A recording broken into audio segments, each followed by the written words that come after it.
Scripture is the blueprint to life and living. They are sure of their mission. Our role is to redeem the entire world. And the stakes are high. Do you really wish that you could have been martyred? Yes, martyrdom was my biggest wish. What they have in common: God promised we would return to this land. Jews, Christians, and Muslims. This is the ultimate sacrifice, to give your soul as a gift to God, the Creator, and the country. The belief that modern society has lost its way. They're raping virgin teenage America on the sidewalk, and everybody's walking by and acting like everything's okay. The problem we have now with these civilizations is we don't offer the man where to go. He doesn't know his place in life. The people that don't keep the Torah, they don't understand the meaning of being Jews, they're wasting their life. They say God is the answer. I would like to see America become the nation under God again.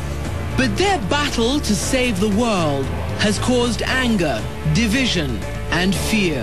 I believe that Islam is a real threat. Something's gone wrong. We've too closely fused politics and our faith.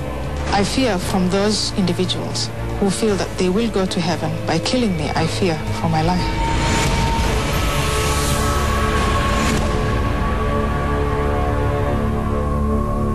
Jerusalem, the ancient city filled with sacred meaning to three great religions: Judaism, Christianity, and Islam. I'm Christiane Amanpour. Over the last 30 years, each faith has exploded into a powerful political force, with an army of followers who share a deep dissatisfaction with modern, secular society, and a fierce determination to bring God and religion back into daily life, back to the seat of power. We call them God's warriors. For 8 months, I traveled the world exploring who they are and what they want, and why this is a battle they say they cannot afford to lose. God's Muslim warriors. They are much feared and little understood. And leave us alone to establish the Islamic Shura state. The face of the Muslim terrorist has become all too familiar. What you have witnessed now is only the beginning. But that mask is a symptom of something larger and more complex. A rage and distress about what's happening to the Muslim world. It has turned Islam into a political movement. To understand that movement, I traveled to meet a jihadist who plotted to bring down a president. A leader who says Islam is the road to democracy. A man who prays for martyrdom. A revolutionary who helped bring the United States to its knees. And a man who traveled the road to radicalism.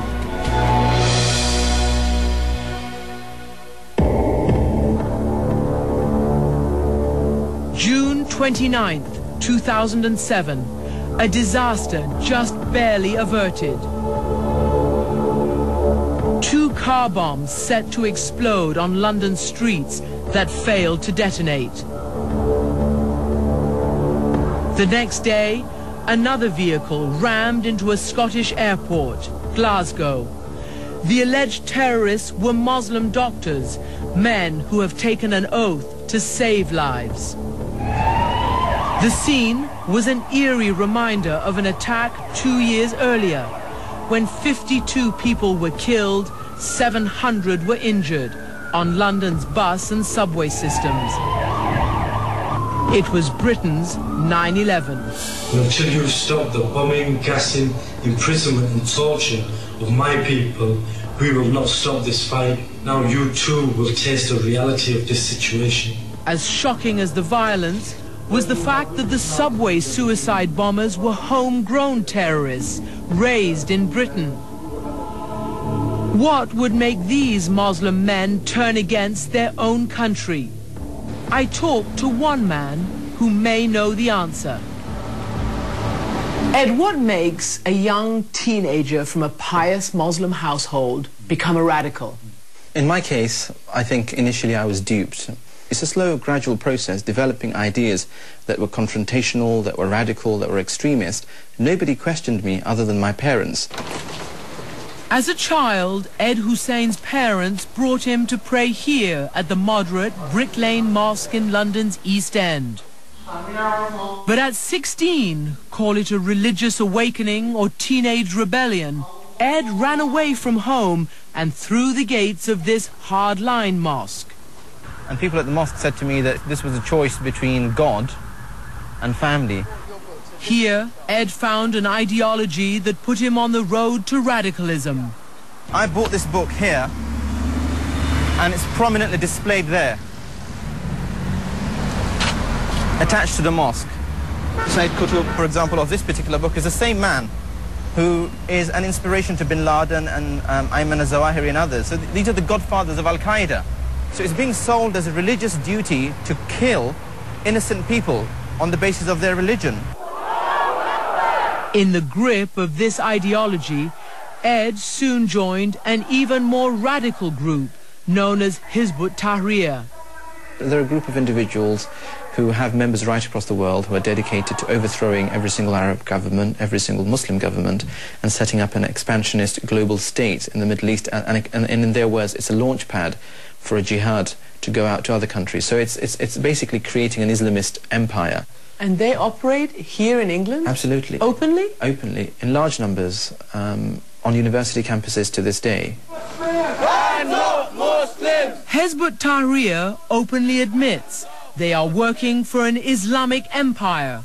They call it the Caliphate, the Muslim world ruled by fundamentalist Islamic law, Sharia, just as it was 1,000 years ago. We went to question the group's spokesman. Under Islamic rule, under the Caliphate, there was stability even in Palestine. Jews, Christians, Muslims lived in harmony under an Islamic political order. What you say sounds, reasonable, but clearly your methods are suspect because you're banned in just about every country that exists, except for this one. No, we're not at all. In fact, the group is banned in most Middle Eastern and some European countries.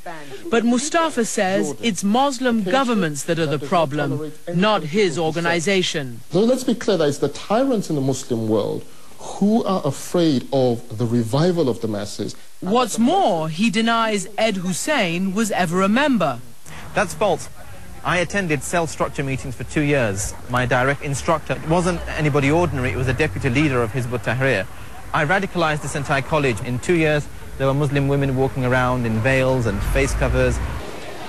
Even today, Hizb ut-Tahrir's ideology can be heard on campus. I'm delighted that so many of you are here. On this night, as part of an Oxford Union debate. The US believes that its interest is of benefit to the world. Jamal Harwood is the British leader of the organization. Just like the Victorians learned that you cannot impose civilization with a machine gun, Americans should also understand you cannot impose democracy in Fallujah with an Abrams tank. Sharia law, which they would like to impose on you. A former U.S. Pentagon official responds. Banning alcohol and sex and other ideas that I'm sure would go over very well in this university environment. The values of the West are under siege again by some of these forces of extremism. But those values had little appeal for London's suicide bombers or for Ed Hussein when he was an Islamic radical. The people who blew up the trains here on 7/7 were British. We like to think they were British, but this is the problem, that when I was 16, when I was 17, when I was 18, yes, I was born here, yes, I was raised here, but I was not British. But he does feel British now. What changed him was seeing a Muslim protest on campus turn violent. The Christian student was stabbed in his heart and he fell here and he died. It made me realize that the organization I was part of that had given us those ideas that non-Muslims are expendable, that Muslims are superior, that we need to stick together against the other, this them and us mentality, ultimately led to this. Ed says he left radical Islam there and then, but that it would take another 6 years and another atrocity to finally decontaminate his mind. What was your reaction to 9/11? I was in an odd way happy that America had been attacked. But I asked myself, where did that joy come from? When did you realize that this was a wrong reaction? That very evening on September the 11th. God speaks about the loss of one individual being the loss of the entire humanity. And there we were, as Islamists, abusing the Book of God. And even more shocking for Ed was the reaction of his former colleagues when Britain was attacked. I was speaking to my friends from Hizb ut-Tahrir about 7/7. So he said to me, so what did you make of 7/7? I said, well, you know, before I could complete my sentence, he was, wasn't it great? Wasn't it great, was his response. It was chilling to hear that response from an organization that now claims to be, quote-unquote, non-violent. As he walks away from that world, Ed Husain says his duty now is to raise the alarm by writing this insider's account. Why did you write this book? Because all around me in Britain, I see a form of Islam that's being developed, which is highly literal, deeply political, and exceptionally confrontational. We want to see the Sharia law in here in our country. And in the West, we haven't quite grasped the dangerous mentality that these organizations have. A mentality that's even spread to U.S. citizens, like the man known as the American Taliban, John Walker Lind. I wanted to help them one way or another. Or like Adam Gadan, the American who now speaks for Al-Qaeda. We shall continue to target you at home and abroad, just as you target us at home and abroad. The United States recently released a chilling national intelligence estimate that cites a growing number of radical, self-generating cells in the West. Its troubling conclusion, a violent segment of the West Muslim population is expanding, including in the United States. America, the same place that decades ago inspired one man's radical brand of Islam.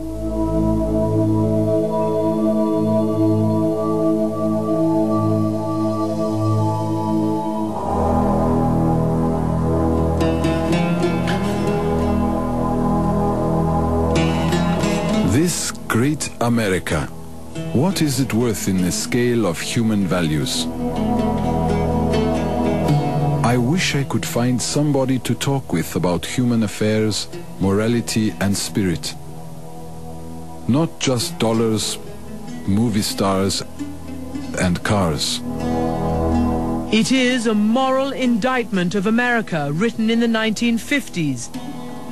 The author, a man who found the country to be a spiritual wasteland. His name was Sayyid Qutb. He inspired the likes of Osama bin Laden and his lieutenant, Ayman al-Zawahiri. Qutb's works laid the foundation for the modern jihad movement. Sayyid Qutb is the philosopher of the militant Islamist movement. Fawaz Gerges is a professor and author who has interviewed hundreds of Islamic jihadists. His views on America are terrifying. They are terrifying because they're narrow. He represented America in very simplistic dichotomies, and those simplistic dichotomies have influenced and shaped how radical Islamists and radical jihadists view America and Americans. Qutb, an Egyptian Sunni Muslim, came to America in 1948 to study, but American culture shocked the scholarly Muslim poet and critic. His 2 years in America turned Sayyid Qutb into a militant Islamist. He resented the deep philosophical secular roots of American society. He resented the way women and men interact in society. He resented the obsessive nature of American materialism. He believed that America lacked spiritualism. I fear that a balance may not exist between America's material greatness and the quality of its people. Qutb returned to Egypt and preached a message of restoring Muslim nations to their religious roots. The secular Egyptian government of Gamal Abdel Nasser imprisoned and tortured him, and finally, in 1966, executed him. His most radical book, Milestones, was written from prison. It advocated violent jihad, even against Muslim governments. His writings and what many saw as his martyrdom inspired generations of Muslim radicals. He was my teacher, my instructor, my mentor. Mahfouz Azam was also Qutb's friend. He used to express in some of his letters about his feelings that the American society is losing its soul because of its materialism. He said, that's all they think about. Azam is also the uncle of Ayman al-Zawahiri, the Egyptian doctor who would take Qutb's message to heart. We are Muslims. We are Muslims who believed in their religion. Zawahiri has become one of the most notorious terrorists of our time, second in command to Osama bin Laden. We want to speak to the whole world. Zawahiri and bin Laden were part of what became known in the Muslim world as the Sawa, the Awakening.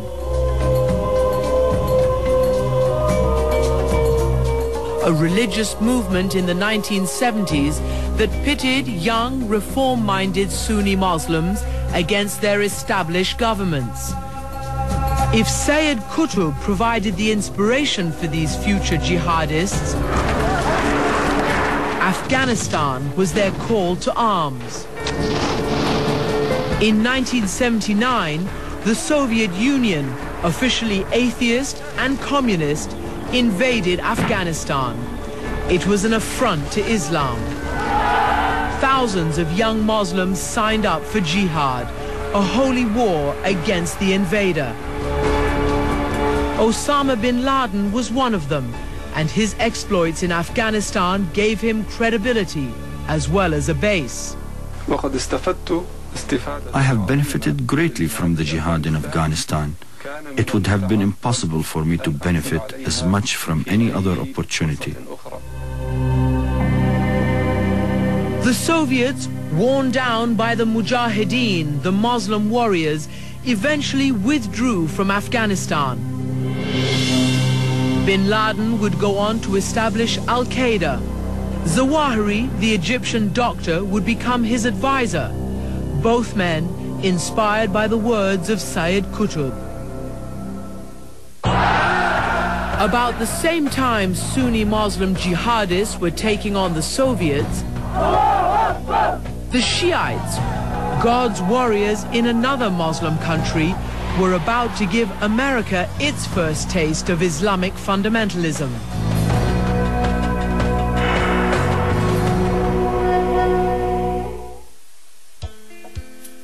All About Africa is sponsored by Clear Essence, complete treatment skincare products for women of color.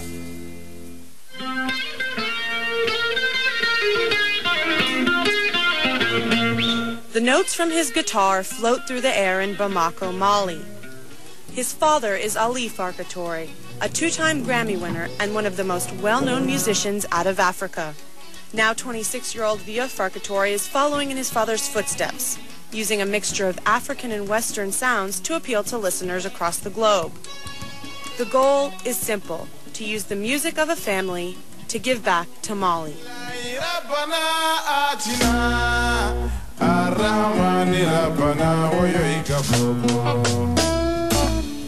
He's already released the music video for his first single, Anna, dedicated to his sister.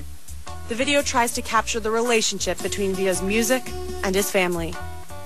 Finally, experience clear, blemish-free skin with Clear Essence's Skin Beautifying Milk and Medicated Fade Cream, formulated for people of color. Former Miss Universe Wendy Fitzwilliam keeps her skin spotlessly beautiful by using the Medicated Fade Cream, which eliminates dark spots, blemishes, and aids in the treatment of acne by evening out the skin. Clear Essence's skin beautifying products moisturize and restore the skin's natural beauty by making it smooth and clear. Also available, Clear Essence's baby soaps for the young and delicate ones in your life. So come to the world of Clear Essence and see a beautiful new you shine through.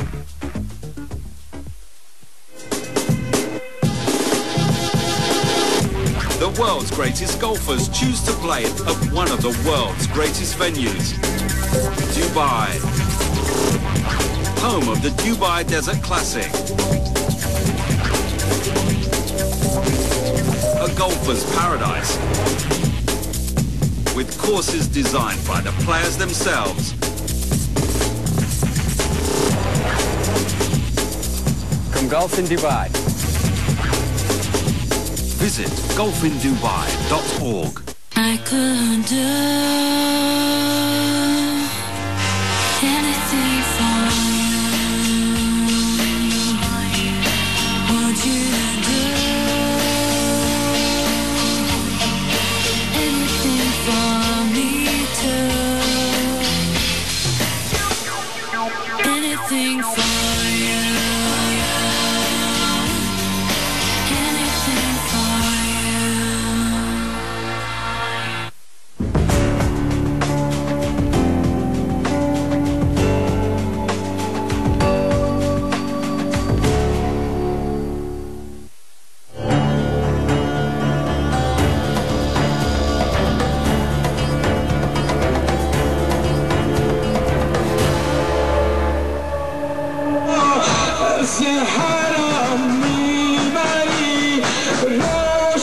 It's the holiest time of year for Shiite Muslims. On the streets of Tehran, grown men and women weep and pray.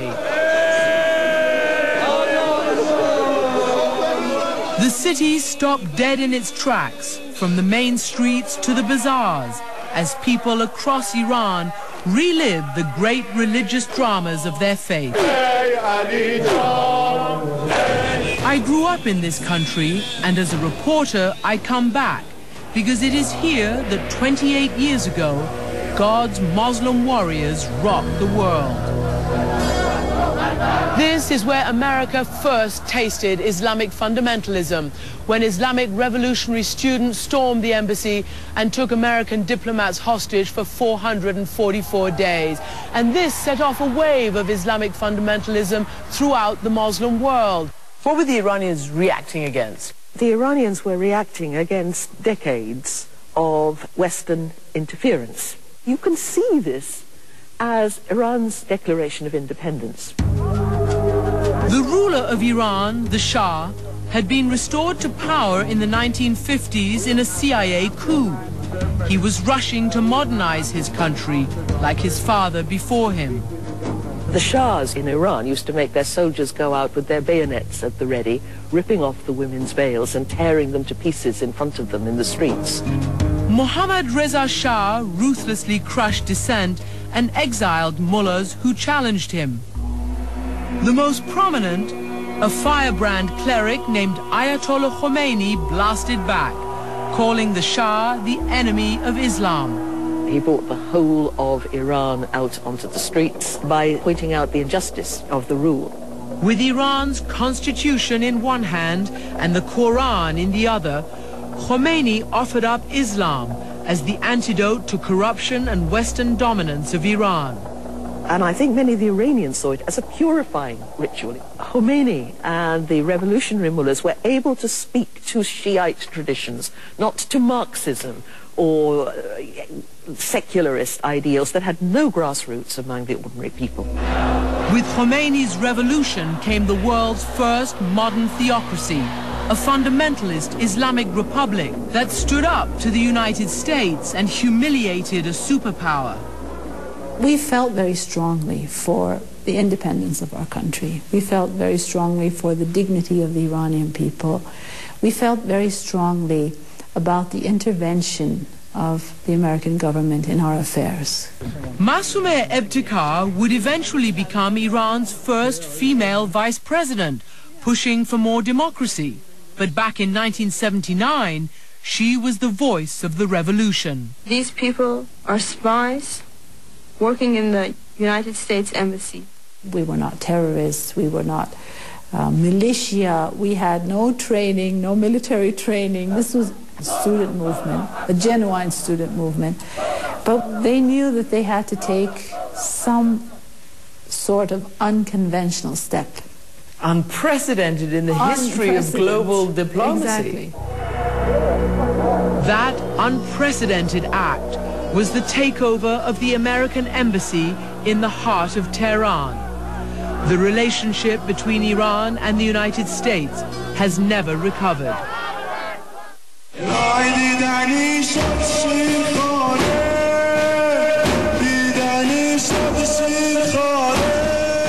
Night after night during the Holy Week of Ashura, religious drama lights up the somber streets and neighborhoods of Iran. Shiite believers, God's warriors, raise the battle standards of their greatest hero, the martyr of all martyrs, Imam Hussein. Faith, they say, bears aloft this massive weight. It's not our biceps, it's our beliefs that gives us our strength. That and our love for Imam Hussein. To understand just how much they love Imam Hussein, who was the Prophet Muhammad's grandson, spend some time at these rituals.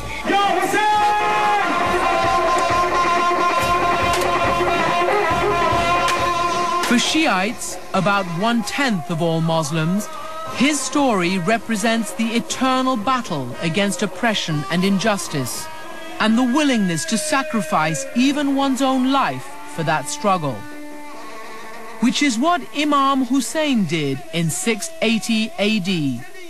In a fight over who would succeed the Prophet Muhammad, Hussein and his entire family were slaughtered in a heroic last stand that would lead to the bloody Shiite-Sunni rift that continues to this day. This passion play is performed by an amateur troupe of bakers and builders, and it's directed by a bus driver, Yahya Ali Mirzai. When I see this play, my heart breaks and I cry, because Imam Hussein has answered so many of my prayers. This is a very emotional play. What is the reaction from the crowd? The people watching are also talking to God. As they shed their tears, they confide their troubles and ask for help in their lives. The story may have happened 1400 years ago, but on Ashura, emotions resurface as raw as if it were just yesterday.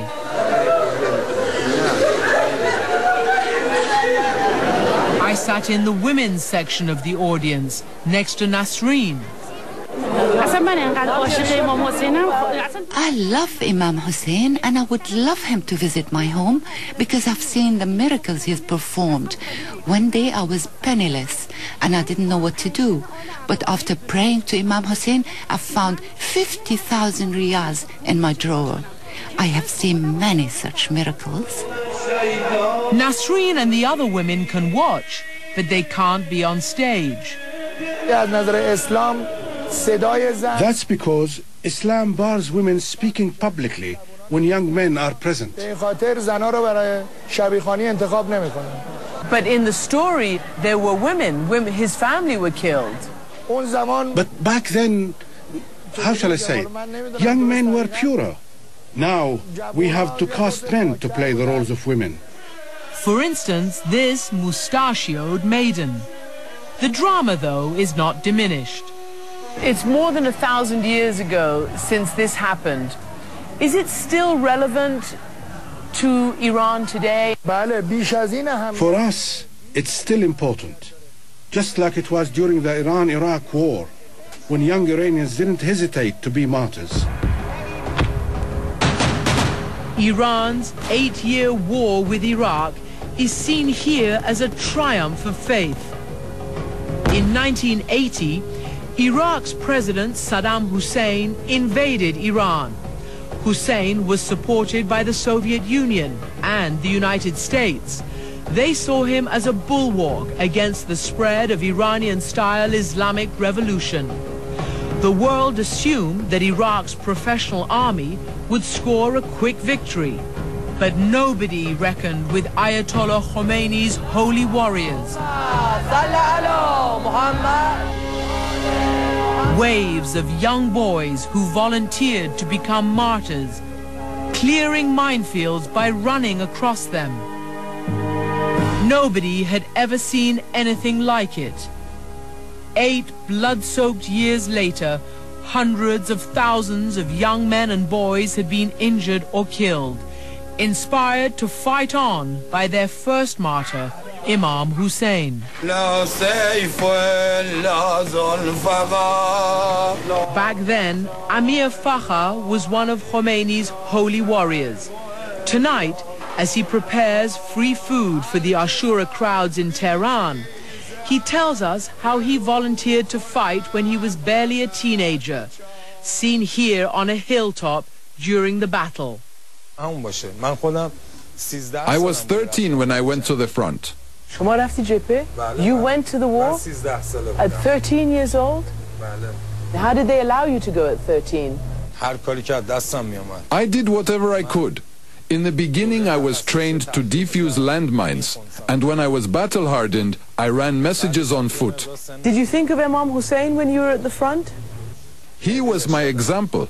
His courage inspired me. You can never praise him enough. When the West looks at this and looks at the rituals, they see chest beating, they see back beating with chains. What message do you want the West to have about your religion, about your rituals? When we beat ourselves with iron chains and damage our bodies, we want to show that we will stand with our Imam and our religion to the bitter end. For the Shiites, his sacrifice has kept Islam alive for 1400 years. And it's alive today, not only in Amir's heart, but in his household.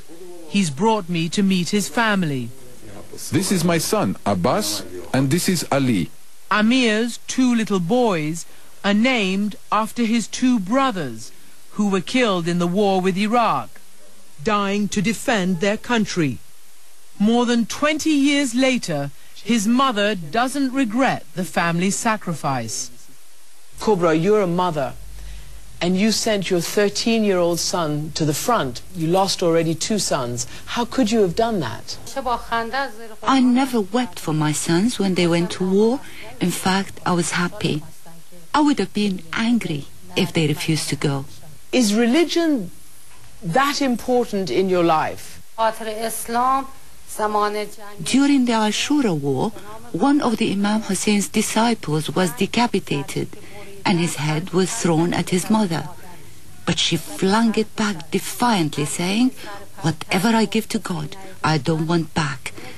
That's how important Islam is for us. From the holy city of Rome, a grand Ayatollah tells us that martyrdom for your faith should never be confused with suicide terrorism. The Western world, when they think of Muslims, they think of terrorists. So what is your answer to those people who say that they are God's warriors, that they're God's soldiers, that they kill in the name of God? I've always said that terrorists should go to hell, and that is our belief. But if the enemy attacks us, we have the right to defend ourselves in any possible way. Here we are. Which is what Dawood Abdul Hadi did. Like his friend Amir, he was also a teen defending his country. Do you really wish that you could have been martyred? Yes, martyrdom was my biggest wish, but for me, it just wasn't meant to be. Everybody understands that if your country is attacked, you'll defend it. But what I think many people don't understand is this love of martyrdom that exists in Islam, and particularly in Shiism. Why is it so important to die? We love martyrdom because it leads us to heaven, and because we'll be helped on the day of judgment. Are you ready to fight again if you have to? The true believers are still here, We don't ask for war. But if the enemy attacks even an inch of our territory, all Iranians, from children to old men, are ready to fight. Tonight, Dawood sings in honor of Imam Hussein's martyrdom. When we beat our chests, we feel light. We share the sufferings of Imam Hussein, and we tell the world that he is our master.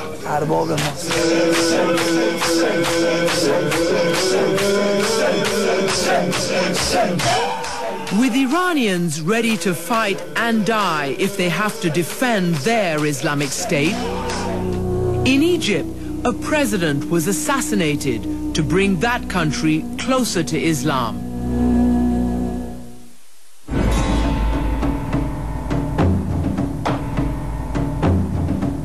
It seemed senseless and shocking. Anwar Sadat, the first Arab leader to recognize Israel and offer peace in the Middle East, cut down by assassins' bullets. They were a group of Islamic jihadis, and I was one of them. To Kamal al-Said Habib, it was part of a moral and spiritual mission.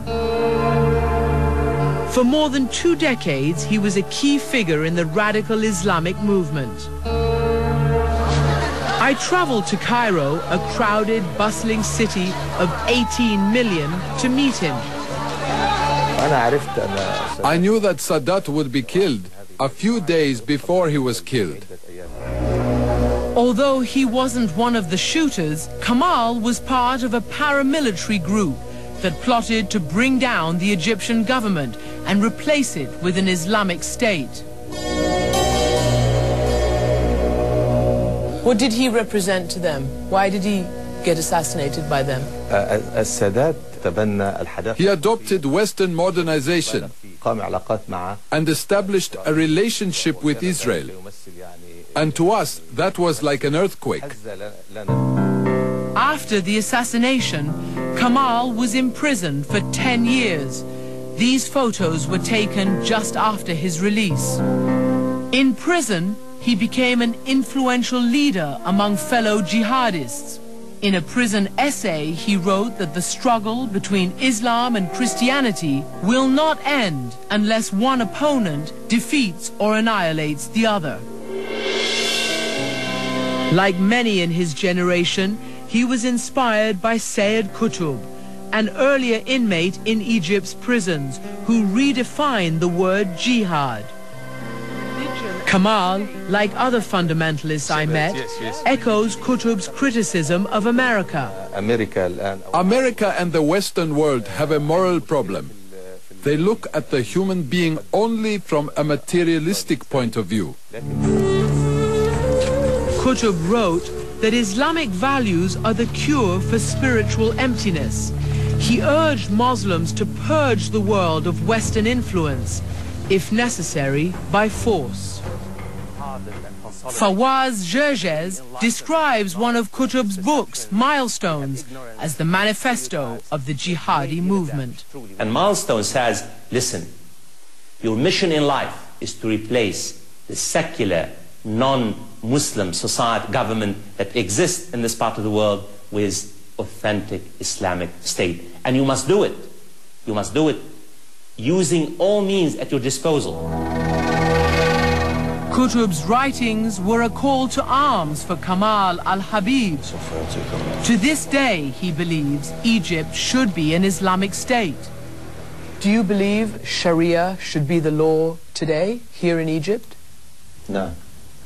Yes, but not a theocratic state as in the Dark Ages. We want a civil state with an Islamic foundation. His Islamic state would have democratic elections. But Kamal rejects other Western values. For example, the Western view of women's rights, which he sees as an American encroachment on Muslim culture. Islamic law allows that the woman can be a judge when it comes to women's issues. When it comes to her being a president to all the Muslims, Islamic law doesn't go to that extent. And I agree with that, because of the nature of the role that the woman is supposed to perform in life. You will angry from me. I'm very angry from you. This is not discrimination. To me, it's discrimination. Again, this is not discrimination against her, but it is an appreciation for the basic role that God, to whom be ascribed all perfection and majesty, created for that purpose. Today, Kamal works to bring about reform peacefully through the political process. Not the violence. Not violence. Yes, not violence. After years in prison, he now says violent jihad didn't bring the rewards he had hoped for. Kamal condemns the carnage of 9/11. He has said, "The jihadist is not a beast. We have no cult of death. We love life. We love our families, but we want to live with dignity." Despite his own journey from jihad to peace, Kamal views the U.S. invasion of Iraq as another attack on Islam by the West, and he is concerned about young Muslims. I worry that Islamic youth will react violently. What's happening in Iraq has really poured fuel on a raging fire. I think we're going to witness a new generation, which is much more dangerous of Al-Qaeda, bloodier than Al-Qaeda, that uses terrorism as a rule rather than as an exception. Terror in the name of God, the hallmark of the world's most wanted man.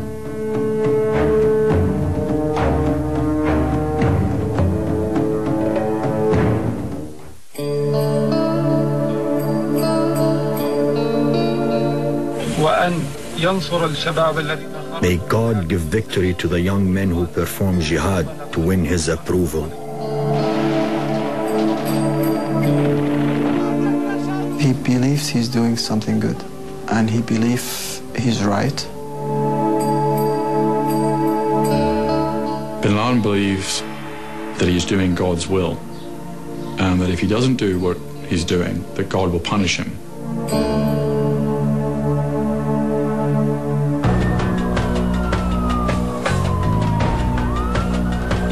The most infamous of God's warriors, Osama bin Laden, wages a religious war against the West. We are giving the good news that we will gain victory over America and the Jews, God willing. He is the world's most wanted terrorist. To most, Muslims included, a mass murderer. But to his true believers, like the widow of an Al-Qaeda suicide bomber, bin Laden is a great Muslim leader, a pious man defending Islam against infidels. Most Muslims love him, just like I love him myself. It was Osama bin Laden who stood up against the biggest enemy in the world, the United States. From the beginning, it was religion that set him apart. It is at the core of who bin Laden is and how he thinks. I wouldn't go to Mecca every week, for example. He would. Khalid Batafi grew up with Osama bin Laden in this Jeddah neighborhood in Saudi Arabia. Batafi says bin Laden liked to play a game where he tested his friends on their knowledge of Islam. And then he would ask questions. When was the Prophet was born, for example? And we raise hands if we know, and then, oh, you are great.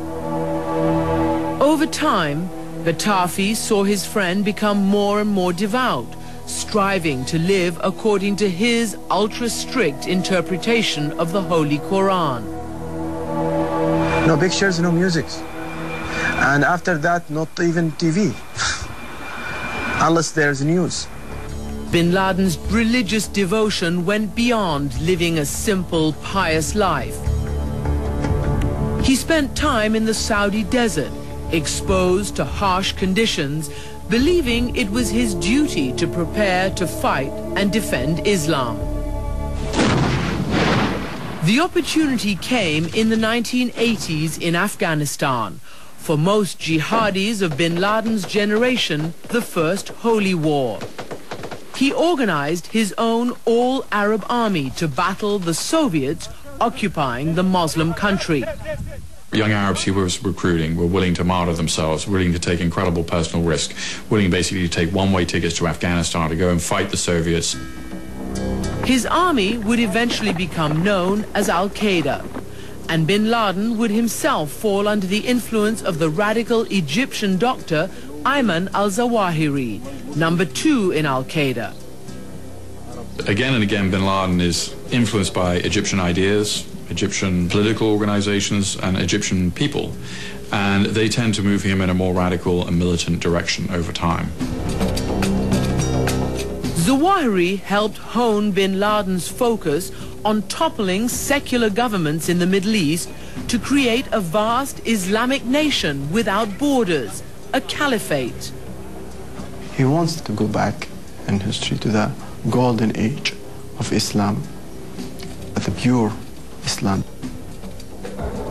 Over the years, Zawahiri pushed Bin Laden to a deadly new strategy to weaken Muslim heads of state, what jihadis call the near enemy, by attacking their supporters in the West, the far enemy. In 1990, the US became his main target, after the Saudi government allowed hundreds of thousands of US troops to use the kingdom as a base. It was to repel Saddam Hussein during the First Gulf War. But Bin Laden saw them as infidels on holy Muslim soil. Sacrilege, according to his views. Prince Turki Al Faisal is the former head of Saudi Arabia's intelligence service. Bin Laden, he told me, called for lethal attacks to drive out US forces. A car bomb exploded in front of a National Guard training center in Riyadh, and the perpetrators were captured, and they said that they had been inspired by Bin Laden. Whether it's Saudi Arabia, Iraq, or any Muslim country, Bin Laden sees the US presence as an attack on Islam. He wants America to go back to this big island and stay there and take their hands out of our affairs. In this extraordinary 1998 press conference, Bin Laden declared war against the United States. The Jews and the Christians work together against Muslims. A jihad that he and his followers have been waging ever since. Bombing 2 US embassies in Africa simultaneously. 2 years later, attacking the USS Cole, a Navy destroyer in a Yemeni port. And finally, the devastating attacks inside the United States that changed the world. We calculated in advance the number of enemy casualties. I was the most optimistic of them all. Bin Laden doesn't just kill Americans.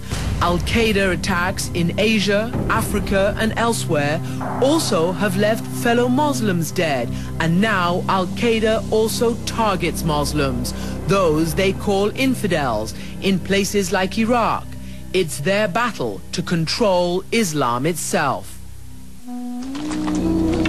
In the years since 9/11, Bin Laden has been in hiding. The US has been unable to find him despite offering tens of millions of dollars in bounty.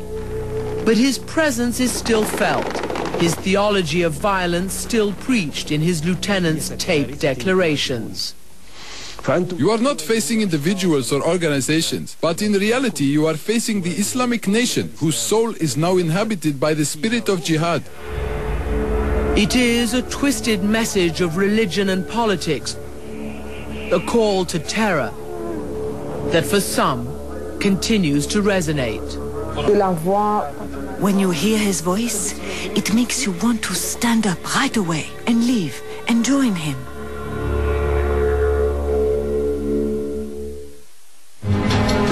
Next, Egypt, the birthplace of political Islam. Will politics and democracy turn it into the next Islamic State?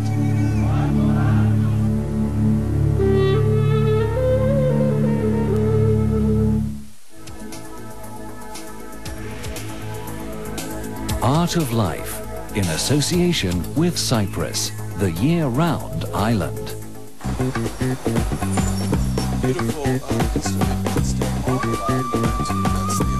It's wonderful, I have to say, because when you're working with another company, I always inherited a certain framework. Some of the things about that framework I liked, some I didn't like, and then I grafted a bit of my personality onto that. But this is really something from the ground up, so it's one of the first times in my career that I could walk through any store or any room or look at any packaging, and I love every bit of it because I did it from the ground up. So it's wonderful. Where he's going right is that what he's doing something that no one else is doing. It's very, very clever. It's brave, but I think it'll work. To watch the whole show online, log on to cnn.com/Art of Life.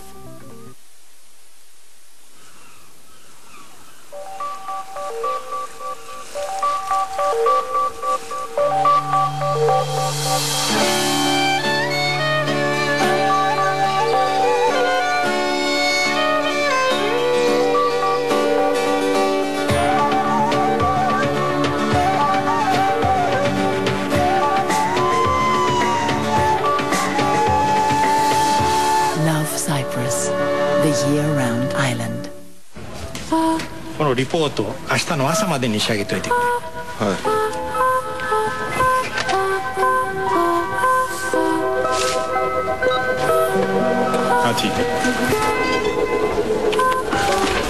शाम तक ये सब देंगे। Il y a trois choses à faire. La mise en page, les titres. At RICO, we believe the sun should never set on a good idea. With our global network and local support, we can help you create, share, and think as one. RICO. Investing is an art. The art of exploring new opportunities and discovering new horizons. The art of creativity. The art of creating a bold vision.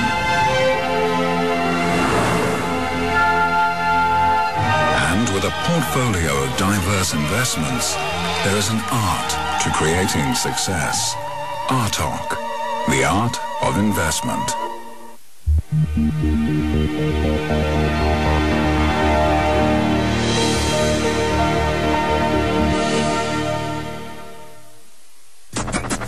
CNN International's The Screen Room. This week, sounds from the silver screen as we celebrate music at the movies. Classical music has always been used to great effect in the movies. You're a composer second and a filmmaker first.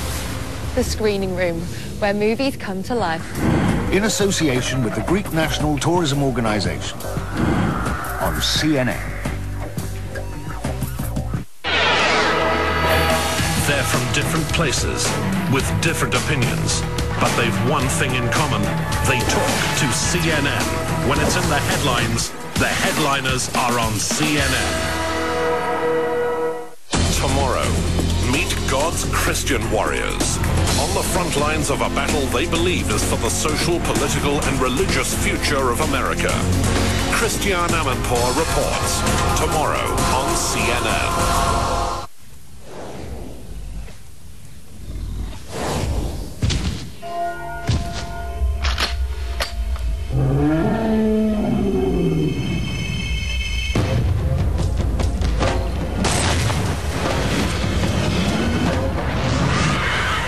Play ball to be a great shot blocker. never buy illegal wildlife products, and we can save our endangered animals. When the buying stops, the killing can too.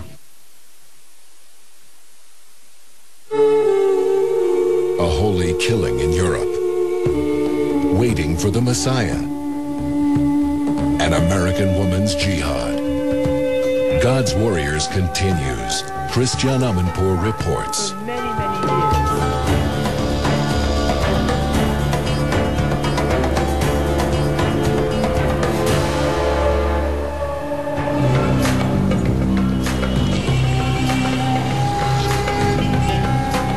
Egypt is the beating heart of the Arab world. It's the center of Arab and Muslim culture and civilization. The birthplace of political Islam. Anything that happens in Egypt basically migrates to various Arab and Muslim countries. Egyptians have endured colonialism, authoritarian regimes, and now they live in a virtual police state. Religion has become their haven, and Islam their politics. People are terrified, people are exhausted, people are oppressed, and the only way for them to find a refuge is to go back to reclaim their religion.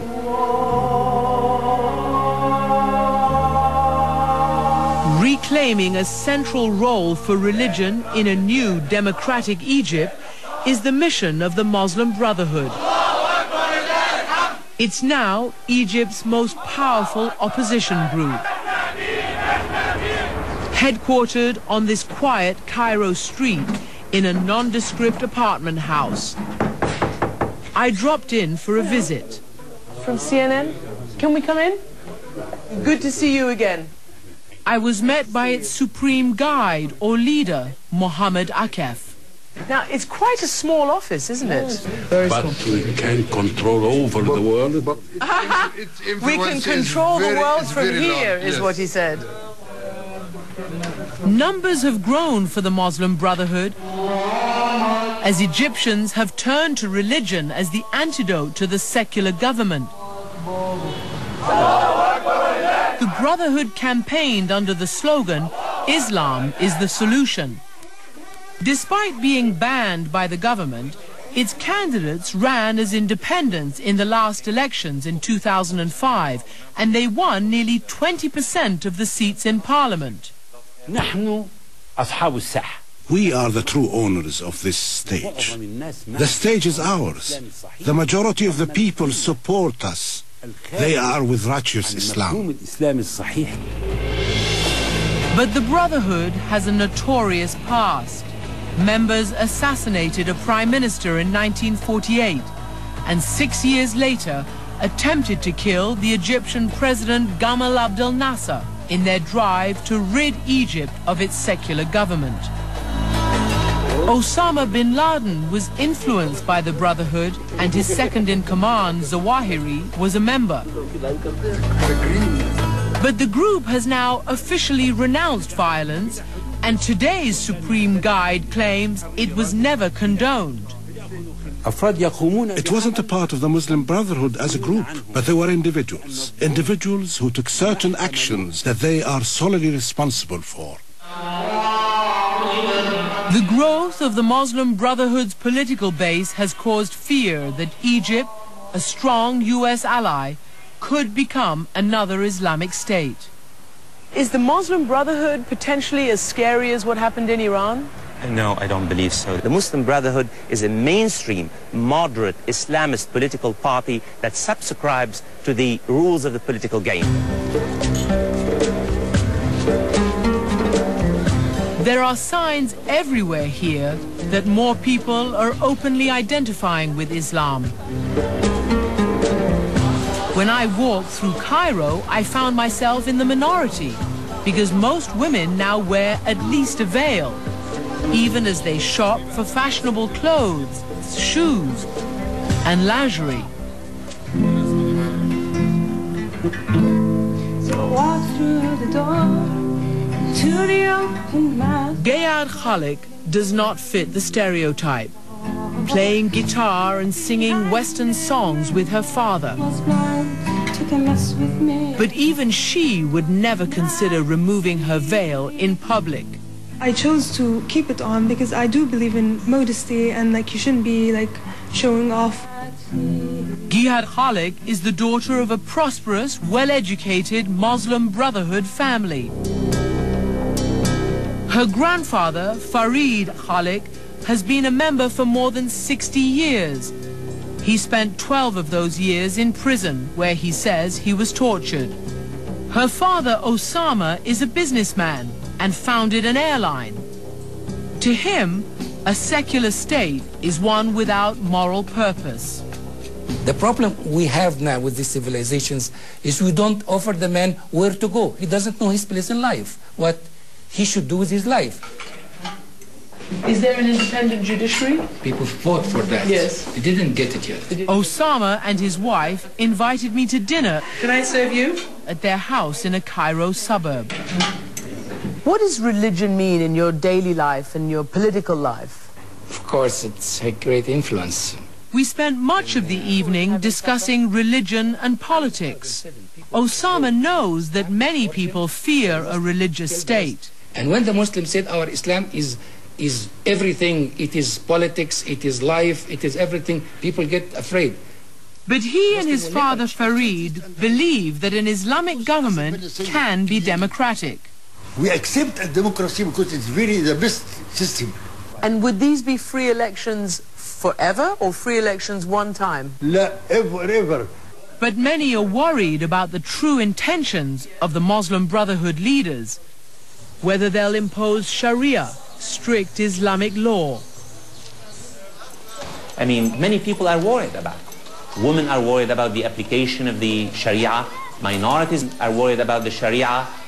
Secular intellectuals are worried about the Sharia. Allahu Akbar. To allay such fears, the Supreme Guide of the Brotherhood told me the bar is very high for when Sharia will be implemented. Only when all the people have what they need, their own house, transportation, food, and this and that, only then, whoever steals will have his hand cut off. Whoever commits adultery will be stoned. So are you basically saying the conditions do not exist today for the implementation of strict Sharia law? No, that's right. The conditions do not exist now. Whatever Egyptians may feel about living under Sharia, there is no doubt the Brotherhood has touched a chord with its Islamic message. Observers here say that if Egypt held free and open elections, the Brotherhood would win, hands down. While these Egyptians may be waiting for a state based on religious law, Iranians already have one, and they have a president who is waiting for the return of the Shiite Messiah.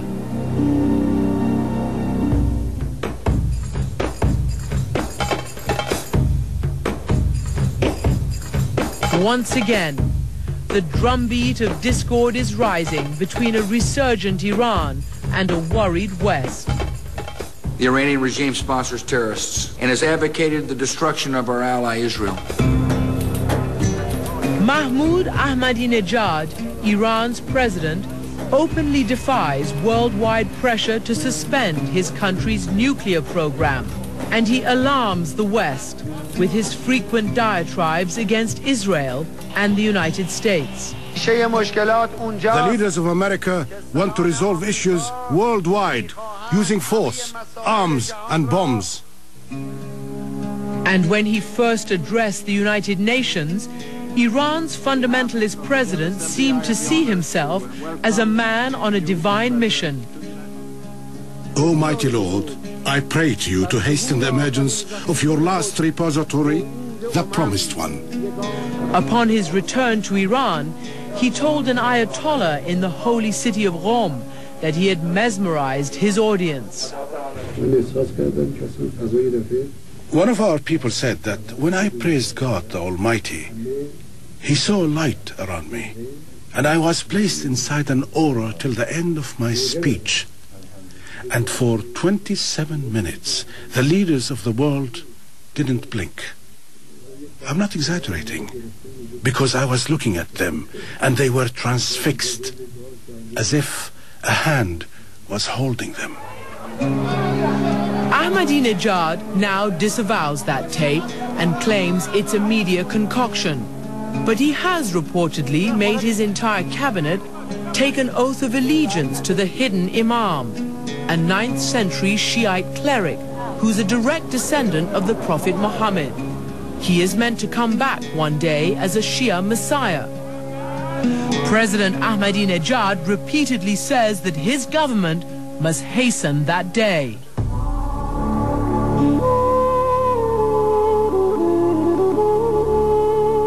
To find out more about the mysterious hidden Imam, I traveled to the holy city of Rome, Iran's center of religious power. Before going in to interview some of these conservative clerics, I'd been warned to make sure that I wore the strictly traditional head scarf, head covering. So I'm now going to remove the one I traditionally have to wear here, and I'm going to, out here in the car, quickly put this very tight-fitting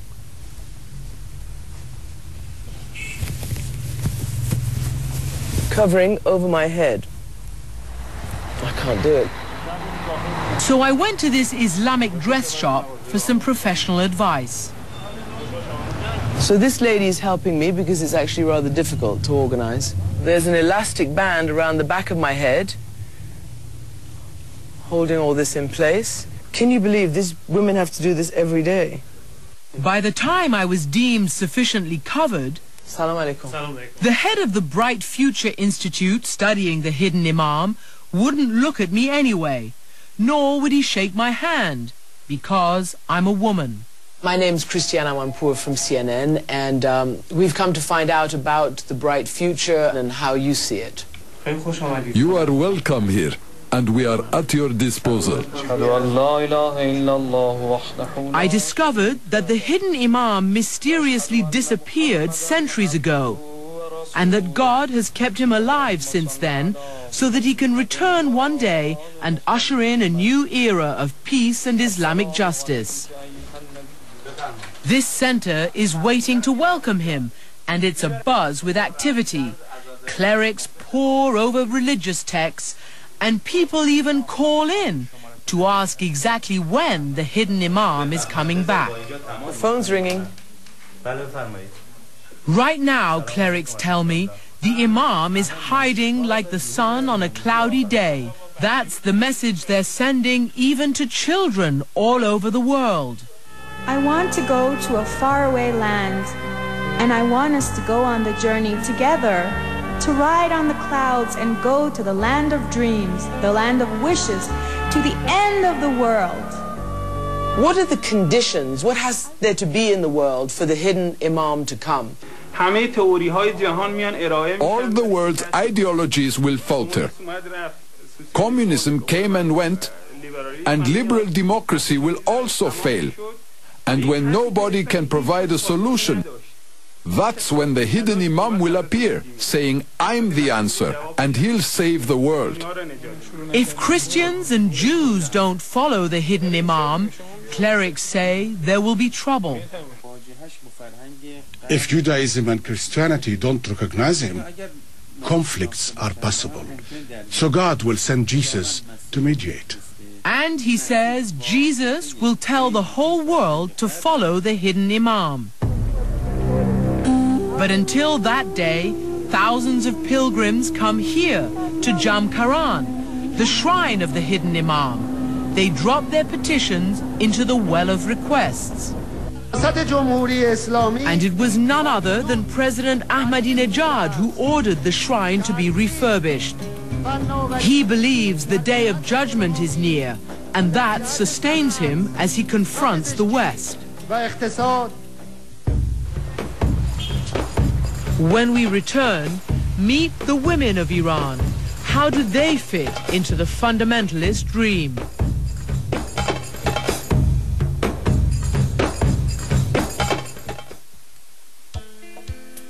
All About Africa is sponsored by Clear Essence, complete treatment skincare products for women of colour.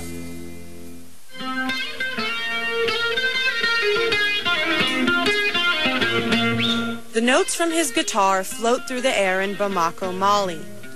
His father is Ali Farkatori, a two-time Grammy winner and one of the most well-known musicians out of Africa. Now 26-year-old Via Farkatori is following in his father's footsteps, using a mixture of African and Western sounds to appeal to listeners across the globe. The goal is simple, to use the music of a family to give back to Mali.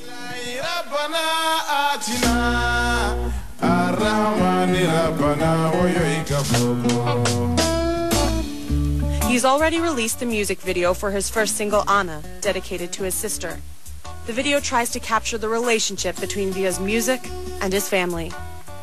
Finally, experience clear, blemish-free skin with Clear Essence's Skin Beautifying Milk and Medicated Fade Cream, formulated for people of color. Former Miss Universe Wendy Fitzwilliam keeps her skin spotlessly beautiful by using the Medicated Fade Cream, which eliminates dark spots, blemishes, and aids in the treatment of acne by evening out the skin. Clear Essence's skin beautifying products moisturize and restore the skin's natural beauty by making it smooth and clear. Also available, Clear Essence's baby soaps for the young and delicate ones in your life. So come to the world of Clear Essence and see a beautiful new you shine through. As a leading international bank here in the Middle East, HSBC prides itself on up-to-the-minute information. AME Info provides it. AME Info, the ultimate Middle East business resource. Okay, Josh, do your stuff. Okay, people, you know the drill. Canned foods only, guys. Sometimes you gotta live what you believe, open your arms, 'cause that's where it starts. Right here with you and with me. What the world needs now is love. Generosity, pass it on. A little help from up above. A message from the Foundation for a Better Life.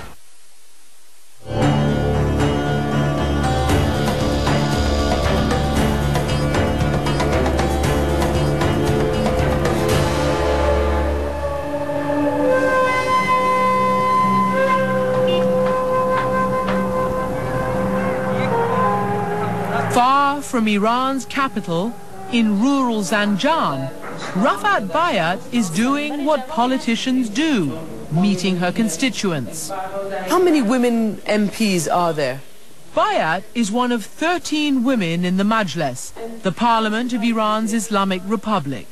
13 out of 209. But she is a fundamentalist with unusual credentials. I understand that you studied in the United States. Yes. Where did you study? Texas. Texas? Yes. Were you veiled when you were in Yes, America? Yes. You have a problem with me now? Well, you know, I might not have a problem with you, but Americans certainly, when they see a woman dressed completely like this, they say, well, clearly women don't have rights. What rights do women have under the Islamic Republic of Iran? Every right a woman needs to lead a good life. In her job, her home life, her education. In fact, 65% of our university students are women. You say that under the Islamic Republic, women have all the rights they want. And yet, in court, a girl who is accused of adultery, whether she's been raped or whatever, can get stoned to death. You always pick on isolated cases and blow them out of proportion. We probably have less rapes of minors here than anywhere in the world. But stoning for adultery is part of Islamic law.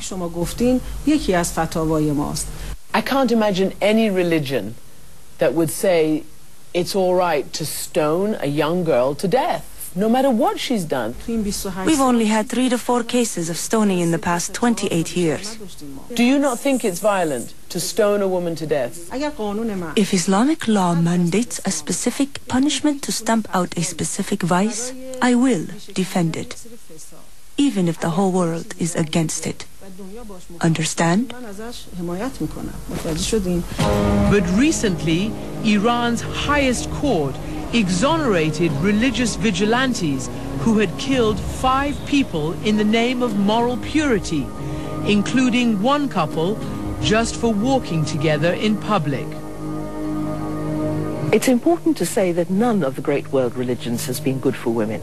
Not a single one of them. Religious historian Karen Armstrong says that Islam's prophet Muhammad was actually ahead of his time when it came to women. The Quran gives women rights of inheritance and divorce that Western women would not receive until the 19th century. And there is nothing in the Quran about all women having to be veiled or secluded in a certain part of the house. That came in later. In 2003, lawyer Shireen Ebadi won a Nobel Peace Prize for fighting to restore the rights of Iranian women. She had been Iran's first female judge, but when the Ayatollahs came to power, they tossed her off the bench. I have been a judge and a lawyer for 35 years. I teach law at university and I won the Nobel Peace Prize. But the court here will not admit my testimony unless it's backed by another woman. But the man who cleans my office can testify on his own, even though he's illiterate. That's because here in Islamic courts, a woman's testimony and even her life are worth exactly half that of a man's. Is there a pushback of the limited rights that women have? Yes, of course. 65% of our university students are girls. But now officials want to reduce that to 50%. It's a regressive step. In a fundamentalist society, can there be women's rights? Women and men can enjoy equal rights, only with a modern interpretation of Islam. Fundamentalism promotes a male-dominated culture. And this is the product of that culture, the numbing reality of a woman's everyday life, according to Iranian photographer Shadi Ghadirian. What are you trying to say with this? What's the message? To me, it looks like women have a boring life. All they do is make tea, iron clothes, brush the floor, and cook. It's somehow objection. That's to the women that always they repeat these things every day and they don't think about it. They are like a machine. They're like machines. Shadi Ghadirian has grown up in Iran. She knows the intricate art of self-censorship. How do you censor yourself? For example, my women in my photos should have veil in my photos. Like our cinema, if you notice, women when they want to go to bed, they have also veil, you know. Because we know that if we want to show our photos, we should do these things. Because if they don't, government censors will do it for them. This is how it appears in the books in the university. Classic pictures of art that are censored. And imagine we studied art. Is the biggest problem for women like you the veil? No, I have many, many more serious problems. I think it's for our Islamic laws. So the laws are the big problem? Yeah. Something even conservative parliamentarian Rafat Bayat discovered when she tried to run for Iran's highest political office. Mrs. Bayat, you put your name forward to be a candidate for president. What was the answer? I was told that I didn't have enough executive experience. But there was another thorny issue, the ambiguous wording in our constitution that currently says only important men of politics can become president. The clerics blocked her candidacy, but she wants to change the law. Can Iran have a woman president? I hope. Women keep pushing the boundaries here, but now President Ahmadinejad's enforcers are trying to stop them. In a new Tehran-style spring cleaning, thousands of women have been detained for dressing un-Islamically.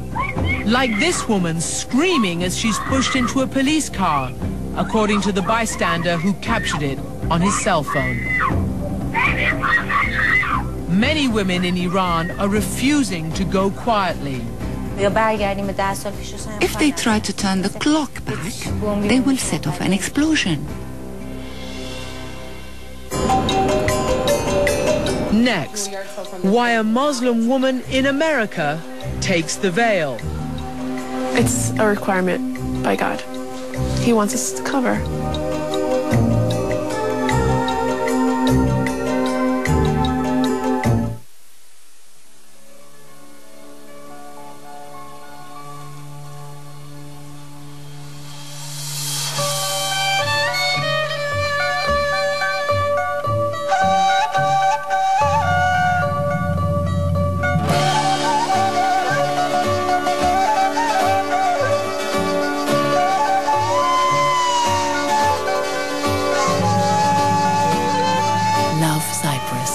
The year-round island.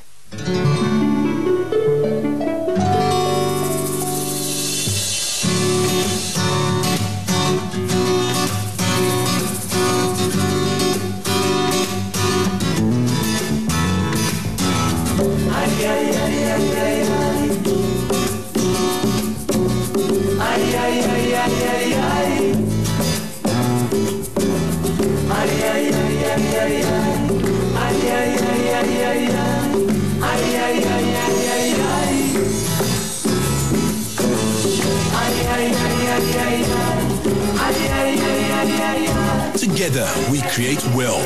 FCMB. Tomorrow, meet God's Christian warriors. On the front lines of a battle they believe is for the social, political and religious future of America. Christiane Amanpour reports. Tomorrow on CNN. Every mother hopes the best for her child. But every year, more than 8 million children are born with serious birth defects, mostly occurring in the developing world.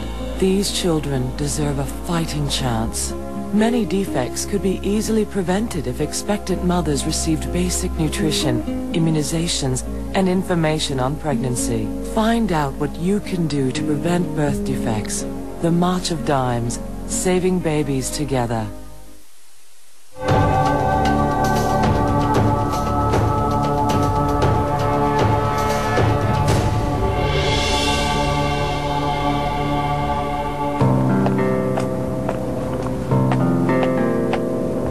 She's a lifelong American.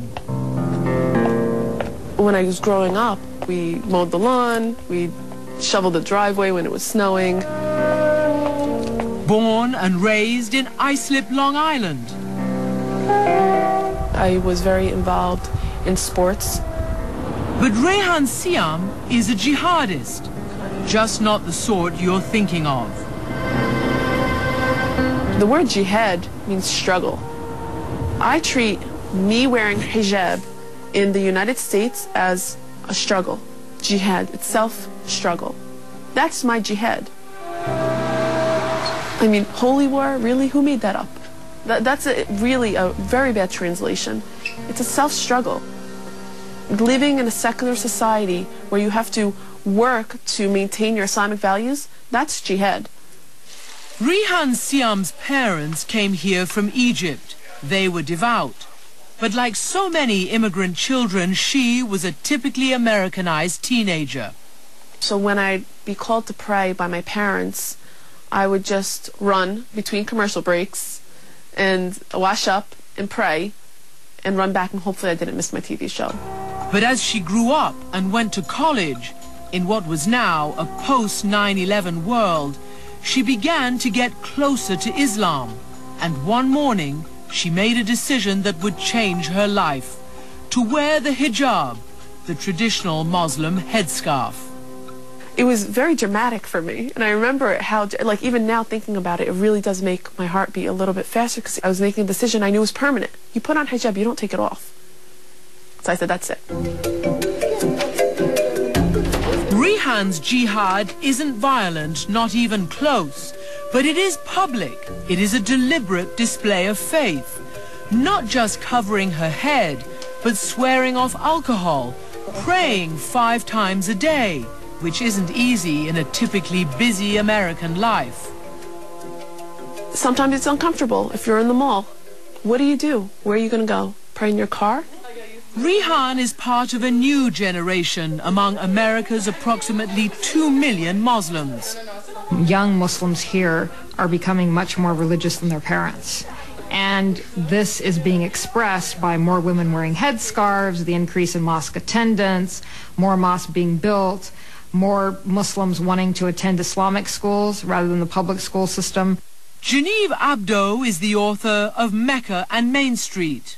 She says that since 9/11, the majority of American Muslims feel they're singled out for suspicion and surveillance by the government and by ordinary people. They will look at me as if I'm threatening, and I don't feel like I'm very threatening looking. I don't feel like I should instill fear in anybody's hearts, but I do feel like I get dirty looks. It's because they see me as a Muslim. A recent Pew Forum poll offered the first look at attitudes of Muslims living in America. The majority, it found, are highly assimilated, moderate, and see no conflict between being a devout Muslim and living in the United States. But there was a distinct difference between young Muslims and their parents. Young Muslims were almost twice as likely to attend mosque as their parents, and considerably more likely than their parents to say they are Muslims first, Americans second. And while most American Muslims reject extremism, younger Muslims, 26% of them, say suicide bombings can sometimes be justified. Author Genevieve Abdo found young Muslims often feel a disconnect with the American lifestyle. They're rejecting a lot of things about American culture. They don't want to date. They don't want to drink alcohol. They don't want to engage in premarital sex. They consider many aspects of American society immoral. Assalamu alaikum. Alaikum assalam. For Rihan and her husband Rami, good. Thanks. And most practicing Muslims, Islam is their identity. It shapes every aspect of who they are. Islam is a way of life. Ask anyone who practices. They will tell you it's not just your religion. A lot of people go to the church on Sunday and that's their religion for their week. Mine is every single day, every minute of my day. Islam even shaped their courtship. Rami asked Rihan's parents for permission before he asked her out. I like that. I was like, he's religious. Like, I could tell he wasn't going to try to meet me without any sort of like parental notification. If you read about Islam, many of the things that we do are actually to protect the woman. You know, going to her parents and doing things in a proper way, you know, you're not hiding anything. Rihan insists that covering up is not a sign of a woman's inferiority, as many Westerners believe, but a sign that Muslim women refuse to be degraded, as she feels they can be in American culture. I don't want any guy looking at me except for my husband, provocatively. Why would I want that? Why do I want to be a piece of meat?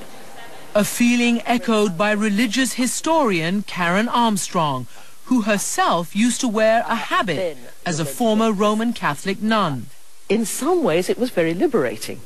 For 7 whole years, I never had once to think about my hairstyle, my makeup, my clothes. I never had to wear man-pleasing garments. I never had to fill my head with the junk that society tells women to trivialize their lives about. I think Western belief is that the more you have, the more prestigious you are, and you compete with other people as to what you have. Who has a better car? Who has a bigger house? Who has the nicer purse? In Islam, it's actually the total opposite. You're supposed to be humble. So Rihan Sayam is committed to her struggle to live a religious life in a material world. It's her jihad. I want to be praying to God.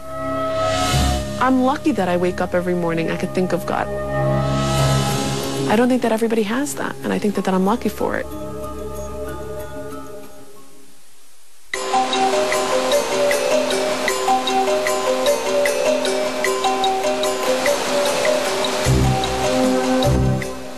I began to pray for the Mujahideen, for these stateless holy warriors who were trying to topple secular governments throughout the world. Those are the words you might expect to hear in the Middle East or even in Europe, but it might surprise you that this man became a radical Muslim in Ashland, Oregon.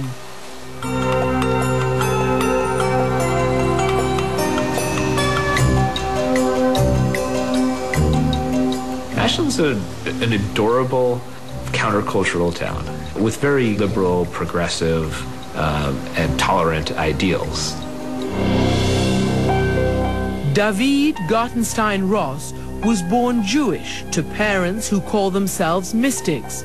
His transformation into a radical Muslim raises disturbing questions about how extremism can flower in America. It's happened before to Americans like John Walker Lind. How long have you been in Afghanistan? About 6 months. Who became a fighter for the Taliban, or Adam Gaddan, who became a spokesman for Al-Qaeda. And warned the unbelievers of defeat and humiliation. David's journey began in college. He was looking for his own spiritual identity when he encountered Islam. The form of worship was something that drew me towards it. Islam was a very simple faith, and as I learned more about it, it seemed more and more fascinating to me. In the fall of 1997, David called home and told his parents he was planning to become a Muslim. We felt it was okay.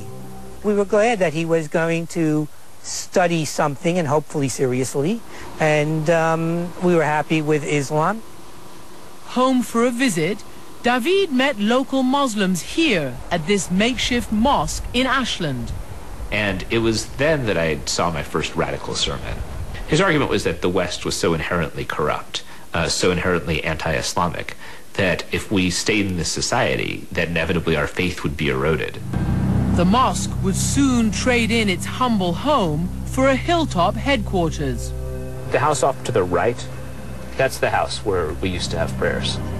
It was clear to me that the group had more money than ever before. Money from a Saudi Arabian charity, the Al Haramain Foundation. A man named Pete Seda, who ran the charity's local office, offered David a job. As they say, it seemed like a good idea at the time. It seemed like an opportunity to learn more about my new faith, an opportunity to help advance Islam. Seda became David's mentor. Within a few months, David found himself agreeing with extreme views. The ideas that I'd once thought unthinkable, like the idea that the state should enforce the modesty of women, the idea that the state should ban homosexuality. All these seemed like, much more reasonable ideas, and indeed seemed like good ideas to me. At Al Haramain, David saw the religion which he had embraced for its tolerance become obsessed with rules and ideology. It wasn't to shake hands with women. I wasn't to pet a dog. I wasn't to wear shorts that came up above my knees. But conversely, my pants legs couldn't be too long. David says whenever he questioned the rules, his Muslim co-workers would tell him his own views were irrelevant. Your moral inclinations do not matter. All that matters is whether this is what's right according to God's will, because if God exists, then ultimately He is the only arbiter of right and wrong. David eventually quit his job at Al Haramain to attend law school. Away from his co-workers, he began to question the radical doctrines they had all embraced. My moral impulses did rebel against, the idea that jihad was an obligation that should be undertaken against non-Muslim societies. That didn't seem right to me. It didn't seem right to me that people who left the faith should be killed, which is something that was taught at Al Haramain. In 2004, federal agents raided the Ashland offices of Al Haramain. The United States would designate the organization as a sponsor of terrorism for funding rebels in Chechnya. David's mentor, Pete Seda, would be indicted for financial crimes and would flee the United States. And David would provide information to the FBI. I knew about some of Al Haramain's contempt for U.S. tax law. I knew about the support these guys had for the Mujahideen in Chechnya. Just last week, Pete Sader voluntarily returned to the United States to fight the government's charges. He pleaded not guilty. And earlier this month, lawyers for the now defunct Al Haramain organization sued the government in an attempt to remove its name from a list of terrorist organizations, saying its work had, quote, nothing to do with terrorist or violent activities. On the whole, most Muslims in America are well assimilated. They make as much money and are just as well educated as the average American. But David, now a counter-terrorism consultant, believes his process of radicalization, while not violent, might have eventually led to something much more sinister. And he wrote a book, My Year Inside Radical Islam, to try to explain the grip religious extremism had on him. There's a number of instances of people who've gone through processes of radicalization who have ended up, going operational. Famously, John Walker Lind and Adam Gadon. Both of these men went through some similar steps to my own. And in the Netherlands, a radical Muslim acted on his beliefs, stunning his country by killing one of its most famous men.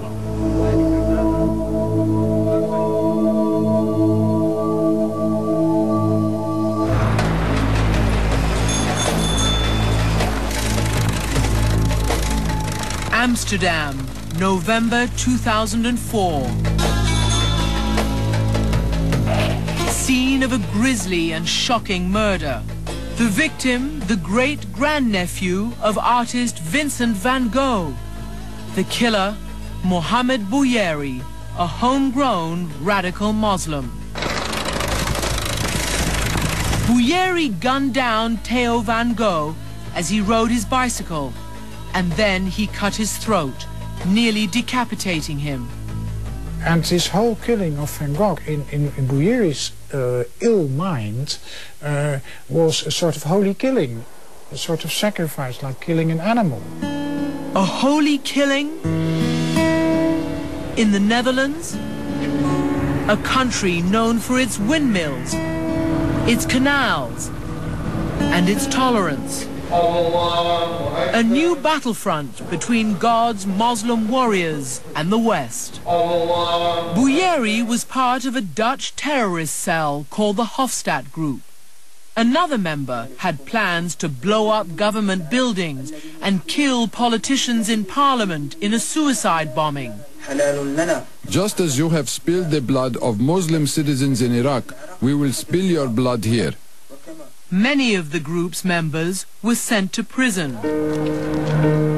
I traveled to the Netherlands to find that this country's once tiny Muslim community has swelled to more than 1 million in a country of 16 million. Across Europe, Islam is the fastest growing religion, the number of Muslims tripling in the last 30 years. This increased Muslim presence and violence, like the Van Gogh murder, play into the hands of right-wing politicians like Geert Wilders, a member of the Dutch parliament. Yes, here we have 9 seats. Who fears the Dutch are losing their country to an alien culture. The party he's founded has staked its political future in large part on an anti-Islam platform. He's proposed shutting down immigration from non-Western countries and banning burqas and niqabs, the head-to-toe coverings worn by some Muslim women, even though very few here wear them. Why have you chosen Islam as your battleground, so to speak? Islam is, I believe, one of the most major threats to the West and also to Western Europe and to the Netherlands today, and more especially the radical Islam is a major threat to our society. Those are people that hate everything and that we stand for and are proud to use every means possible to kill us. Do you fear for your life? I fear from those individuals who feel that they will go to heaven by killing me. I fear for my life. Ayaan Hirsi Ali has reason to fear. A former member of the Dutch parliament, her name was on a death threat stabbed to Theo van Gogh's chest. Her crime? She had collaborated with Van Gogh to make this provocative film called Submission. It is an indictment of the way some Muslims mistreat women.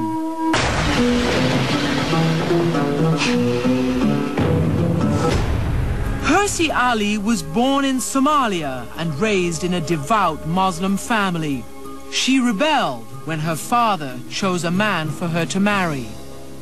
You bolted? I bolted, yes. I went to Holland and started to lead a different life. I removed my headscarf, I started to wear trousers, I started to ride on bicycles, and I made friends of the infidels, the Dutch.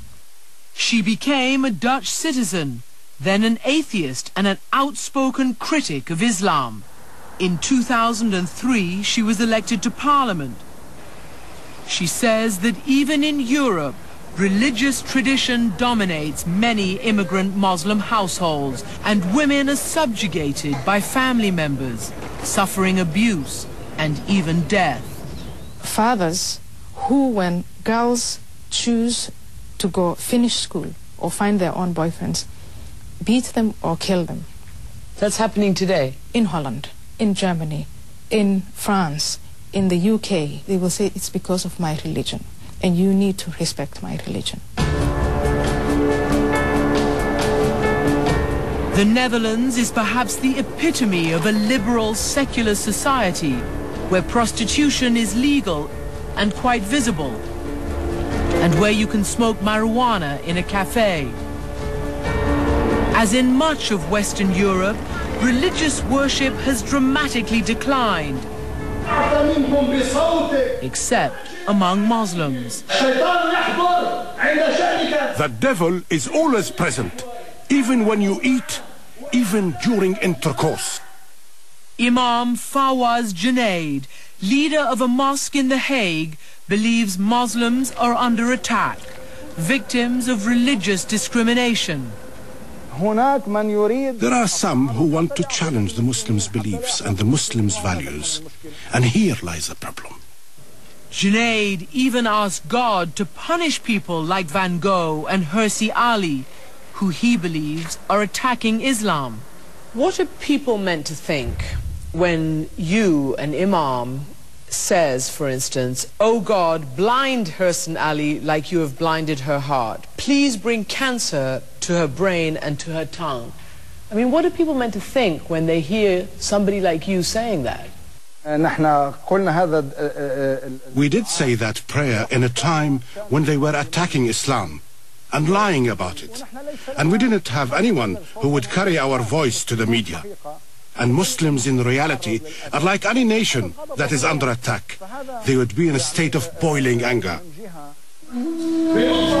Concerned about the imam's rhetoric, Dutch authorities are investigating whether a sermon he delivered before Van Gogh's murder violated Dutch laws on hate speech and discrimination.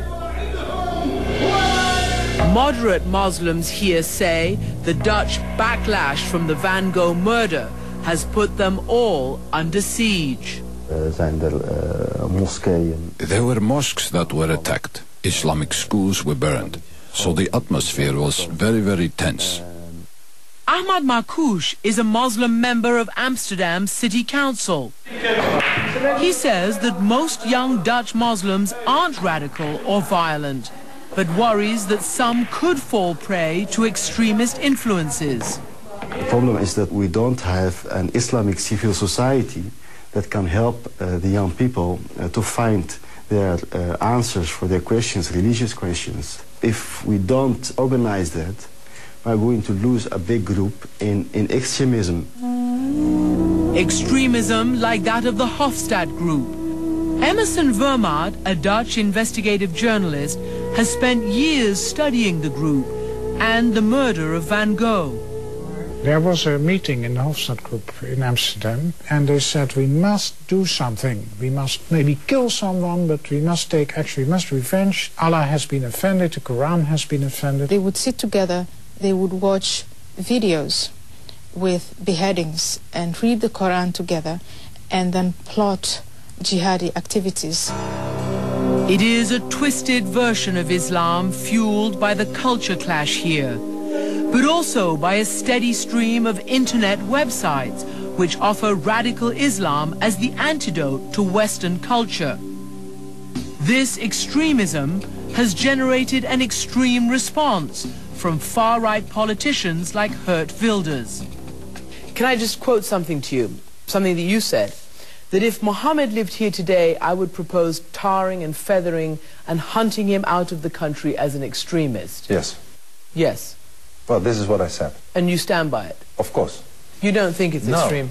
No, I don't to say think the Quran should be torn up and Muhammad should be tarred and feathered? No, if you look at the context and why I say it, I believe it's not extreme. Geert Wilders' rhetoric has earned him death threats from Muslim extremists. Both he and Ayaan Hirsi Ali now live under 24-hour protection. From Amsterdam to Tehran to London, we want to see the Sharia law in here in our country. God's warriors are manning the front lines of a battle they believe they cannot afford to lose. And nowhere is this fight more significant than in the Holy Land.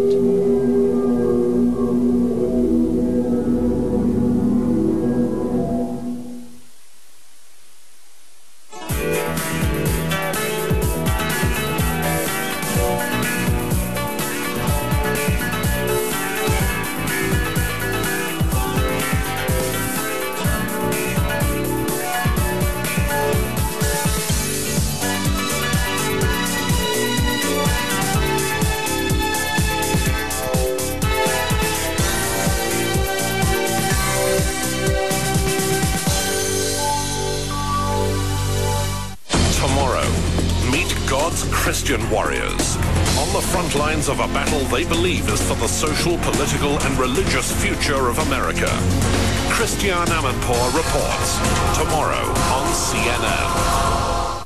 Every week, your world shifts direction. Who are the people that plot its course? On Late Edition, you'll meet the minds that move the world. Join Wolf Blitzer live on CNN to find out where we're heading. Late Edition with Wolf Blitzer, live on CNN. This week on Talk Asia, we're with the acclaimed Hong Kong director Andrew Lau as we revisit the pivotal scene of his most famous movie, Infernal Affairs. So many people said, you are the savior of the Hong Kong film industry. I say, no, this is my luck. And we find out what he thinks on Hollywood's take on his baby. People ask me, do you like Departed? I say, 50-50. Join me, Anjali Rao, for Talk Asia, only on CNN.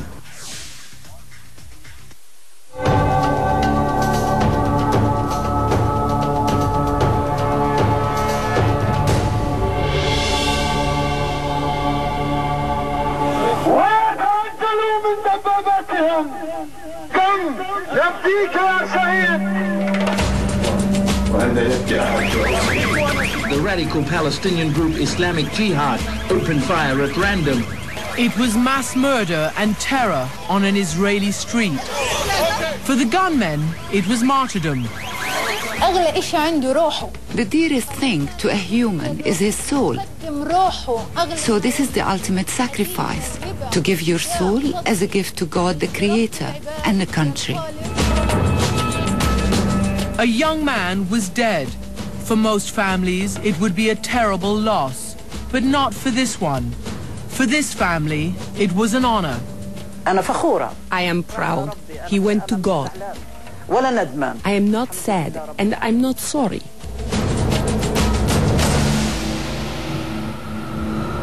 Armed with automatic rifles, Youssef Swatat and another Palestinian opened fire at a busy intersection in the Israeli city of Hadera. They killed 4 people and wounded dozens more before police shot Youssef. Among his victims, a health clinic worker, a woman returning from the dentist, and 2 mothers of young children. I traveled to a Palestinian neighborhood in the West Bank city of Jenin to meet Youssef's family. Youssef left behind a note that spoke of martyrdom and heaven, he expected to die. Do you think your son is going to heaven? The Quran guides us and tells us this is so. Martyrs don't have to wait for Judgment Day. They, bingo, go straight to their reward in paradise. This is all part of an Islamic belief system, very clearly spelled out. Religious historian Bruce Lawrence says suicide martyrdom has become the last resort for those who feel powerless to fight any other way. It's a message of despair, saying we haven't got any opportunity in this world, but we know because of our interpretation of Scripture, our reading of the Quran, that martyrs go to paradise. So join us and do this, and you're vouchsafed. There is probably nothing more frightening and symbolic of Islamic extremism than the suicide attack. It is the weapon of choice for terrorists in Israel, Iraq,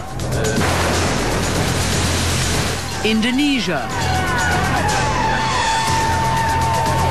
England, and the United States.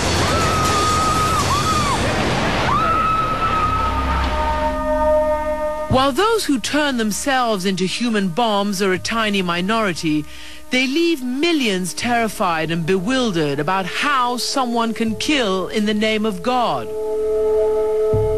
The Quran says that suicide is haram, that you don't go to heaven if you kill yourself. The Quran tells us this is not forbidden. What our son did is not haram.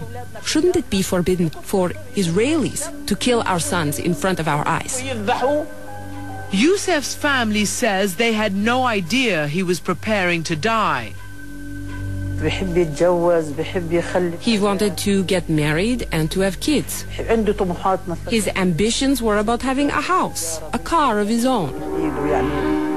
They remember him as a young boy, a budding artist and actor. The family showed me some of Yusef's work. When he was younger, he used to like painting. He wanted to study fine art and to become both a painter and an actor. But Yusef never fulfilled his childhood dreams and ended up in a low-paying job with the Palestinian police. In October of 2001, in retaliation for the assassination of an Israeli cabinet minister, Israeli troops went into the West Bank in force. This young Palestinian girl was badly wounded, and Yusef was the first to reach her.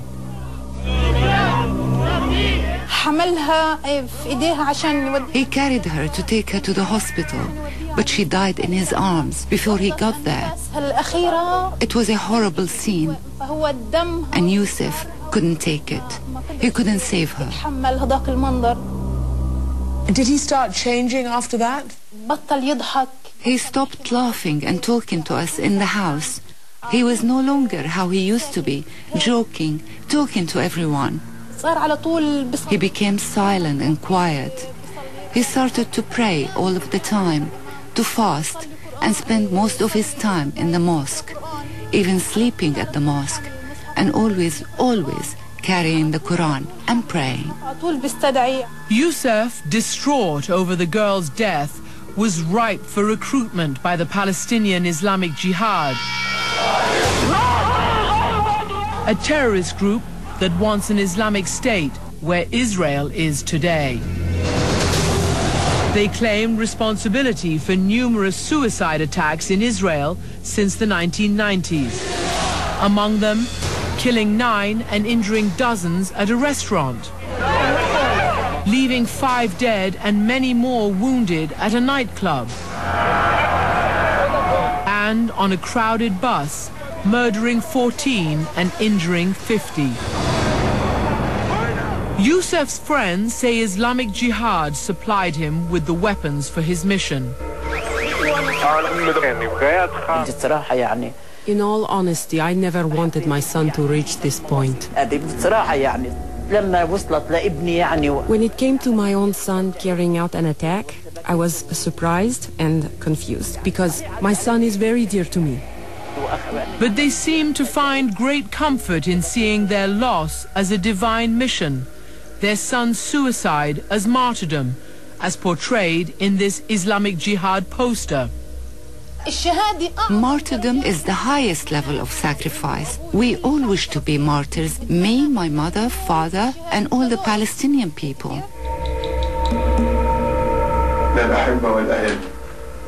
As with many of their recruits, Islamic Jihad had Youssef tape a final message to his family.